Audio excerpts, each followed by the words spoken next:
of the star 3-year-olds will be starting from in the Grade 1 Belmont Stakes. Look at this, a field of 8. It's journalism. The Preakness champion booked as the 8-5 morning line favourite. We've got Sovereignty, the Kentucky Derby champion from that 2-hole, sitting at 2-1. Sovereignty, journalism, and we've got a couple of fresh faces taking aim. And here we are, back to this spellbinding stretch run in the Preakness. Umberto Rispoli trying to find a way. It wasn't quite there, and then he bowls his way through. You know, in Maryland, they have these percentages at the bottom of the screen, and it shows you kind of like what's the probability down the stretch.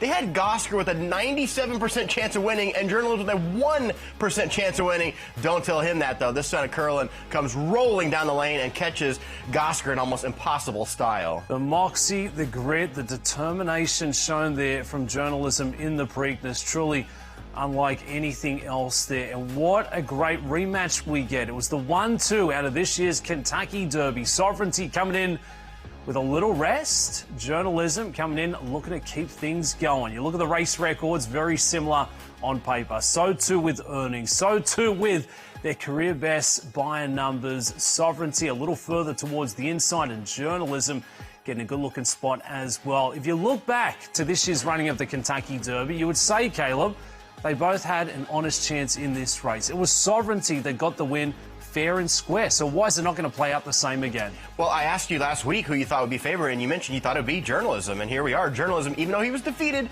in the Derby, he is the slight morning line favorite. Now, Sovereignty loves Churchill Downs. He's been there twice, and he's had his 2 best races of his life at Churchill Downs. So we'll see if he can replicate that here in New York. But this was a beautifully executed trip from Junior Alvarado. He kind of waited right behind journalism. We always hear these jockeys talk about following the favorite. He followed journalism and had a little extra kick down the lane. There will be a couple of other big shooters on the scene here. Baeza the 6th, sitting at 4-1. Flavion Prat aboard for the ride. Have we seen the best yet from Baeza? And with a step forward, could that be enough? Well, everybody was so hyped about him getting into the field. Of all the also eligibles for the Derby, your 21, 22, 23s, the horse have to wait to get into the field. There's never been a horse with this much buzz that needed to wait till the witching hour to get into the Derby. And Dubs, I was examining the Derby very closely the other night, and he got a bad trip around the turn. He was also trying to follow journalism, but Sovereignty beat him to the spot,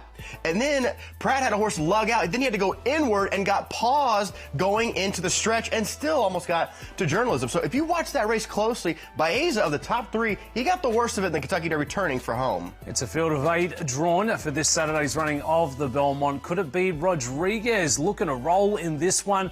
Amongst the field of 8, Caleb, every runner, every entry is going to get their shot to run an honest race. And, you know, Rodriguez, this is the last time he ran, was April 5th. We're sitting here in early June, so it's been 2 months off. Usually, you know, a month is good, 6 weeks. This is kind of stretching the outer limits of how long you want to wait to get to a race. He had to scratch from the Derby officially. He was temporarily going to the Preakness and then essentially scratched from that. But the big plus here is he could get the lead, he could get the rail as well. He's a son of Authentic, and when Authentic got the lead and got the rail, he did his best work, winning the Derby, winning the Classic. Other than Crudo, who's going to be a long shot, this is a lead for Rodriguez to take. Mike Smith looking for another one. Of course, Mike Smith got the Belmont win with Justify to win the Triple Crown, and now he's hunting for another gate-to-wire win. Belmont usually run at the distance of 1.5 miles. This year's running at Saratoga will be at the distance of 1.25 miles. How does that change things up in the true test of stamina? You know, the Belmont previously, I've said this about the Belmont 1.5 miles. It doesn't matter about herd dynamics, leadership skills, this, that. No, the old Belmont was just who's still breathing when they turn it for home. Going 1.5 miles, way longer than these horses would ever run. Back to 1.25 miles, though, tactics come much more into play. And we saw last year, not just on Belmont weekend at Saratoga, but also throughout the summer at Saratoga, it was a big-time inside speed track. Just ask Sierra Leone.